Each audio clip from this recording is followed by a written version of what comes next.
The scientists of Tarvo 4 had always believed their greatest achievement would be terraforming the planet.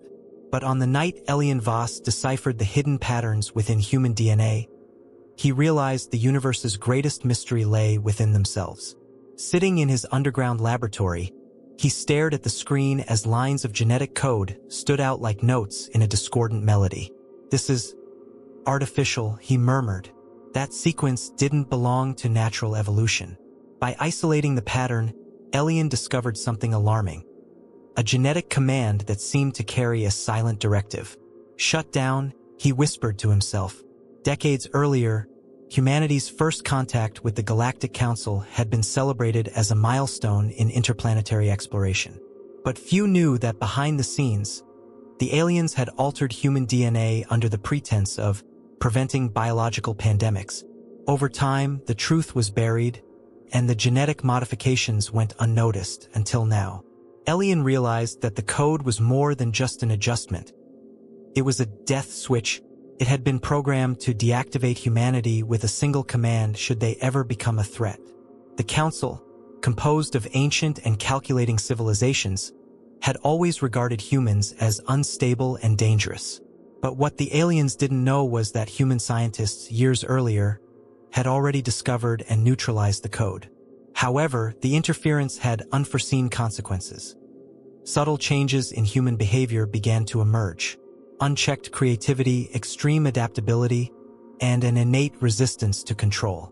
"It's as if we freed ourselves from something," explained Arlen, a researcher on Elian's team. "But we also became something new."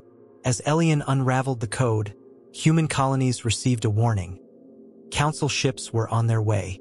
"They know the code has been deactivated," said Arlen, reading intercepted reports. "And they're coming to correct that." As the sensors detected the alien fleet, Elian called for an emergency meeting with human leaders. "This isn't an invasion," he stated. "It's an execution. They want to erase us because they can no longer predict what we are." As the skies of Tarvo 4 lit up with the arrival of alien ships, Elian once again looked at the screen in his lab. He knew humanity faced an impossible choice: fight against a vastly superior force or accept their extinction. "They think they can control us," he said to himself, "but they've underestimated what we've become." He turned to his team, eyes resolute, and declared, "We're not just human anymore. We are the variable they can't calculate. And that will be our weapon." As the Council fleet approached Tarvo 4, Elian gathered the leaders of the human colonies to discuss their options. The underground meeting room buzzed with holograms of military officials, scientists, and civilian representatives.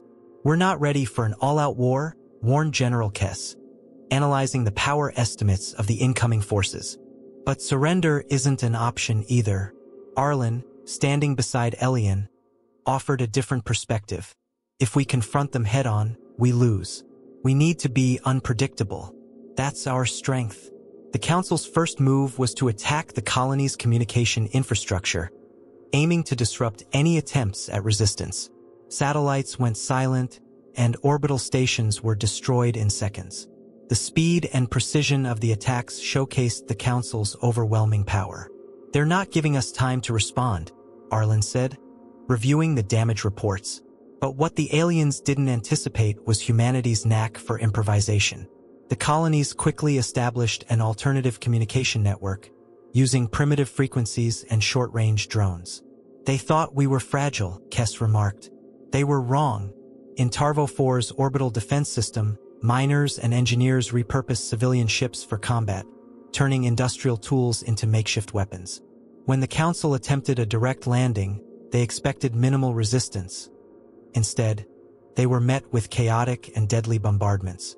"It's not pretty," said a local defense pilot, "but it works." The aerial battle was uneven, yet the unpredictability of human tactics forced the Council to retreat temporarily.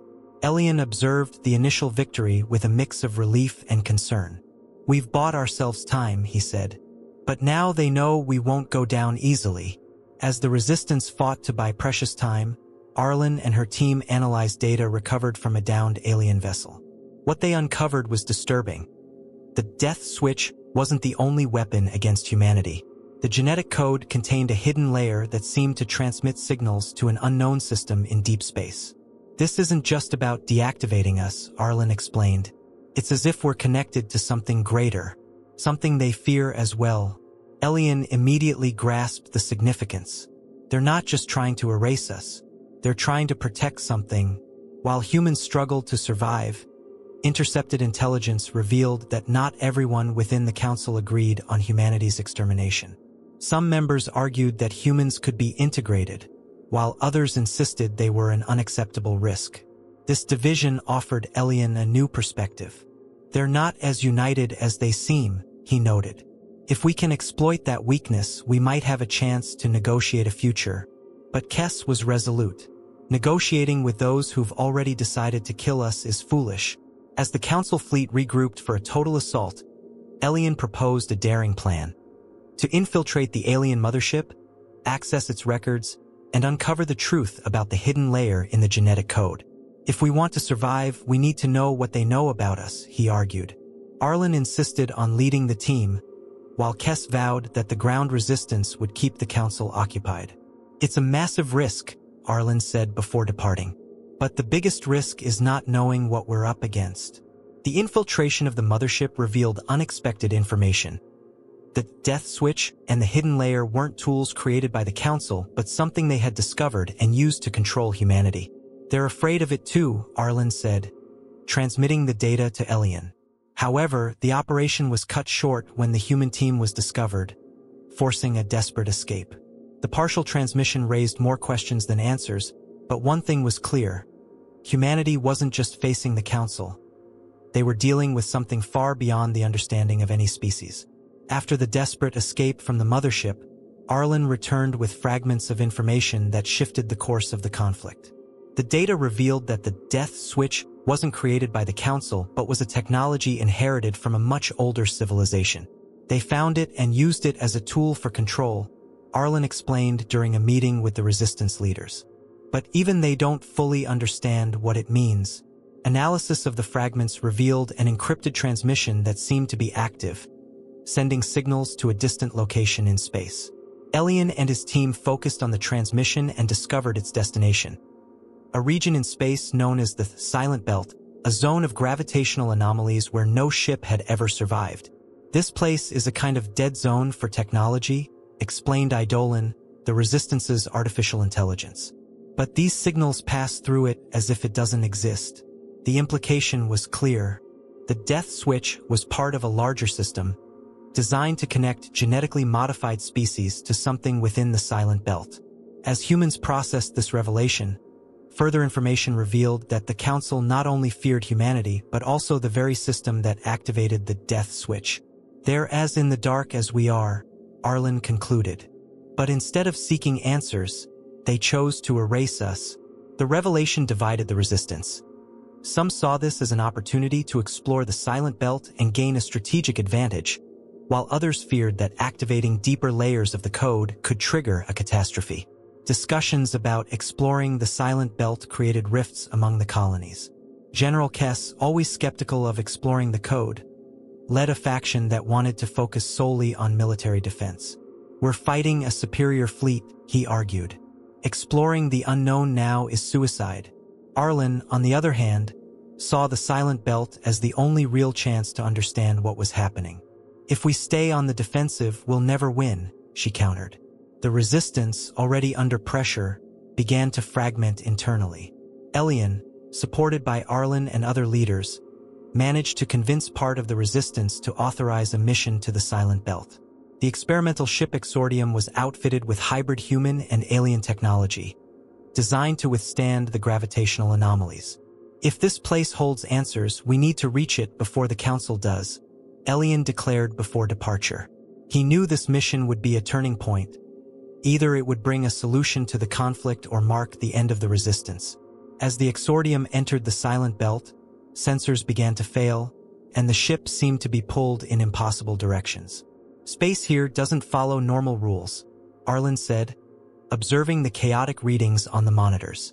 But in the midst of the belt, the team encountered something that defied logic. A colossal structure, floating within an energy field that seemed to neutralize the anomalies around it. "This wasn't built by the Council," Elian whispered, staring at the structure. "It's something much older." While the team explored the structure, Eidolon detected that the death switch transmission was being sent directly to the core of the construction. However, the core was dormant, as if waiting for something to activate it. Before they could advance, a new signal was detected, a warning signal. "Something is waking up," Eidolon said. At the same moment, the Exordium sensors picked up incoming Council ships.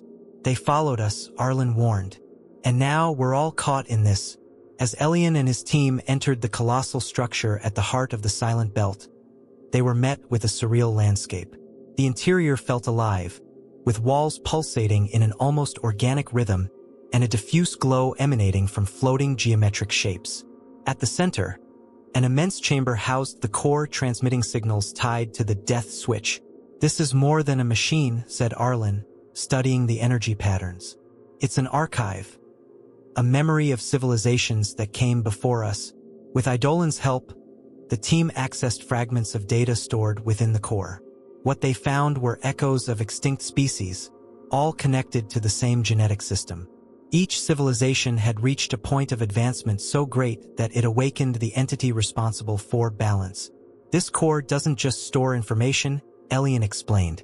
"It documents the mistakes made by each species." The revelation exposed a pattern. All civilizations eventually became unpredictable and uncontrollable, triggering the entity's intervention. Among the fragmented data, Eidolon uncovered references to the entity feared by the Council. It was described as a guardian of balance, programmed to correct deviations that threatened universal harmony. However, something in its programming had changed over time. "It no longer corrects," Arlen concluded. "It consumes." The entity, once a tool for maintaining order, had become a destructive force, shaped by countless interferences and attempts at control by the civilizations that came before. Before the team could fully process the data, the Council's ships emerged within the belt, their advanced technology overcoming the gravitational anomalies. From the mothership, the Council's leader transmitted a warning to the Exordium. "You don't understand what you've found. If you activate the core, you'll doom us all." The tension between the two forces grew. While Arlen advocated for exploring the core to understand its connection to human genetics, the Council insisted that the only solution was to destroy everything. As the entity's approach was detected by both fleets, Elian proposed a temporary truce. "If we destroy this without understanding it, we might be feeding the entity," he argued. Reluctantly, the Council agreed to collaborate, but with strict conditions. They would take control of the operation. "You're here because you tampered with forces beyond your comprehension," the Council leader stated. "Now, follow our orders or we all perish." Distrust lingered between the species, but the looming threat of the entity forced them to cooperate. With the core partially activated, a biotechnological interface emerged, allowing direct communication with the system. Elian, aided by Eidolon, began decoding its instructions. "This isn't just a machine," he said, analyzing the data. "It's a mirror. It reflects who we are." The core started emitting an energy pattern that resonated not only with human genetic codes, but also with those of other species tied to the system. "This is awakening something," Arlen warned. "We don't know if we can control it." As the data streamed, the entity began to manifest within the belt, its presence distorting space and consuming smaller Council ships. "We're running out of time," the alien leader warned. But Elian, captivated by the knowledge they were uncovering, insisted on continuing. "If we stop now, we'll never understand what we are," he argued. The core, now nearly fully activated, revealed a final message. Balance is not achieved through control. It is achieved through understanding. But the entity was closer than ever, and the fragile alliance between humans and aliens was about to face its ultimate test. The presence of the entity was now undeniable. A mass of energy and ever-shifting matter emerged from the edges of the Silent Belt, distorting space around it and sending gravitational pulses that rattled both human and alien ships. "This isn't just a force," Arlen observed, staring at the monitors. "It's a consciousness, a fragmented one." Each pulse carried fragments of information and memories from extinct civilizations, as if the entity were trying to communicate, but in a way beyond human or alien comprehension.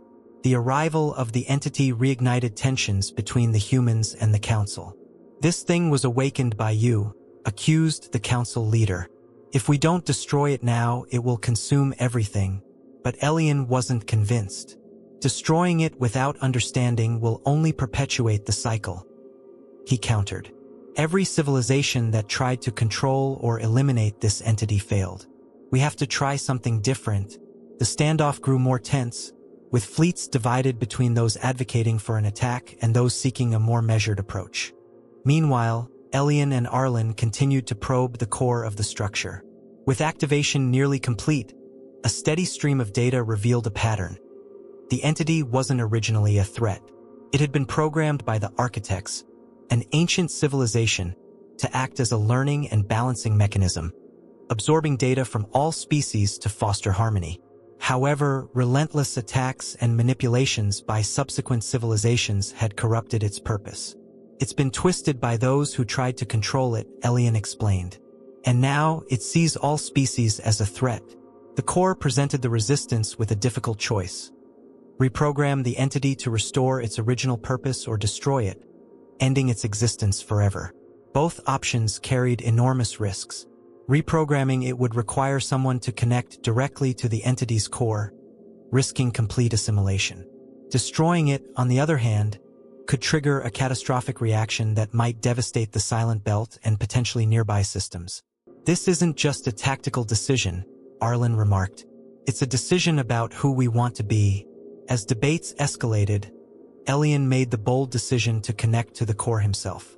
"If we want a future, we have to stop acting out of fear," he declared. Despite protests from Arlen and General Kess, Elian knew this was the only way to break the cycle of destruction. "I won't destroy it," he affirmed. "I'll show it who we really are." With Eidolon's assistance, Elian began the process of connecting to the core, even as the entity drew dangerously close to the structure. The moment Elian linked with the core, his consciousness was pulled into the entity's data flow.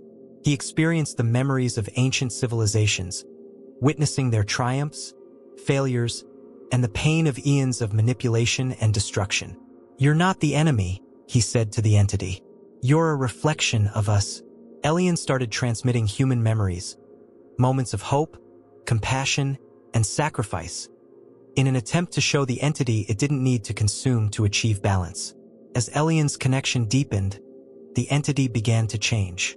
Its chaotic form stabilized, and the gravitational pulses subsided. But the transformation wasn't complete. "It's starting to understand," Arlen noted, monitoring the readings. "But we don't know if it's enough."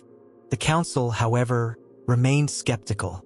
"If this fails, we all die," the alien leader warned. Outside, the council fleet prepared to attack the entity, while Elian fought to complete his mission.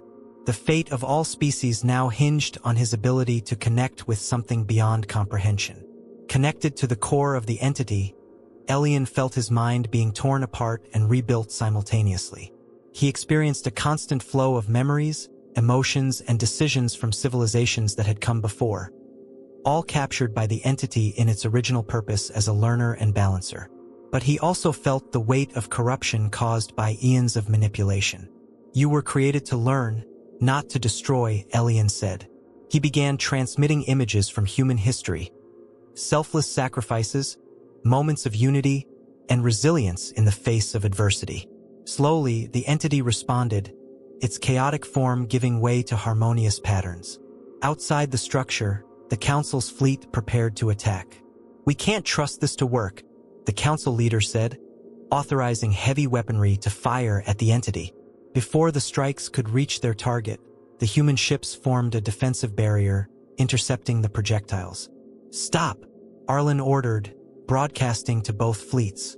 "If we attack now, we'll destroy the only chance to fix this." The act of protection shocked the council, leading to hesitation. "They're risking their lives for this," remarked an alien commander. "Perhaps there's something we're not seeing." Within the core, Elian realized that reprogramming the entity required more than just transmitting human memories. It needed a new foundation to operate on, one that transcended fear. It needs something beyond survival, he explained to Arlen through the connection. Elian then made his final decision. He would allow the entity to fully assimilate his consciousness. If it needs a guide, I'll be that guide, he said. But you must ensure it's never used as a weapon again. As Elian was assimilated, the entity entered a state of transformation. Its immense form reorganized into a translucent crystal, pulsing with stable energy. The silent belt began to stabilize, the gravitational anomalies subsided, and a profound silence enveloped the area. Eidolon reported that the entity had ceased all destructive transmissions and now emitted a steady stream of data. It's no longer a threat, Arlen said, tears in her eyes. But it's also not the same as before. The council leader, observing the change, admitted for the first time that they had underestimated humanity. You achieved what no other civilization has, he declared. But now you bear the responsibility of ensuring this never spirals out of control again. The council began to withdraw, promising to collaborate with humanity to study the entity's data, though making it clear that their vigilance would remain. We still don't trust you, they said, but perhaps we can begin to understand. Elian's death left a void in the resistance but also offered a new sense of purpose. He was remembered not just as a hero but as someone who believed that knowledge and understanding were more powerful than weapons. The entity, now a living archive, became a symbol of hope and responsibility. We awakened it, Arlen said in a speech to the colonies. Now it's up to us to ensure Elian's sacrifice wasn't in vain. We are no longer just survivors. We are guardians of something greater. With the immediate threat neutralized, humanity and the Council entered a period of reconstruction and learning. The entity began sharing fragments of data with the species connected to it, offering insights into extinct civilizations and advanced technologies. However, Eidolon detected a pattern in the data, references to other entities scattered across the universe. This was only a part of something much larger, the AI warned. Arlen, now leading the collaboration between humans and aliens, gazed at the stars and murmured, the universe just became much bigger and far more dangerous. The crystallized entity became a permanent fixture in the silent belt, orbiting peacefully while transmitting uninterrupted data. For humanity, it symbolized resilience and sacrifice. For the Council, it served as a reminder that absolute control was an illusion. The entity's transmissions, now accessible to all connected civilizations, offered not only knowledge but also the history of their failures and triumphs. It's a mirror, Arlen declared in a speech to the Galactic Assembly. A reminder that balance isn't imposed, it's earned. Humanity celebrated Elian Voss as a hero, though not as a martyr. His sacrifice was viewed as an act of hope rather than despair. Monuments were erected in human colonies and even in alien systems, bearing the inscription. He showed that understanding overcomes fear. However, Arlen knew the greatest tribute to Elian would be ensuring that the lessons learned were carried forward. What we've done here isn't the end, she said. It's the beginning of something we must continue to build. The truce between humanity and the Council evolved into a cautious alliance. Although distrust lingered, both species began collaborating to explore the entity's data and uncover ways to prevent future cycles of destruction. The universe is larger than any one of us, the Council leader admitted. And perhaps, with time, we can learn to navigate it together. Once isolated human colonies now became part of a joint effort to study the secrets left behind by the architects. As Arlen led the research into the entity's data, she realized that each answer brought new questions. Patterns in the transmissions hinted at the existence of other entities, each tied to different civilizations. This wasn't an isolated event, she explained in a meeting. It's part of something greater, a system that spans time and space. The implications were profound. Humanity and the Council were not the only players in the game of universal balance. As the Exordium prepared for a new mission to the Silent Belt, this time to explore areas beyond the crystallized entity, Arlen gazed at the stars with a mix of hope and trepidation. We don't know what's out there, she said to Eidolon, but maybe that's what makes us unique. The willingness to explore, even when we don't have all the answers. The ship departed quietly, leaving behind a universe still far from being understood, but now brimming with possibilities.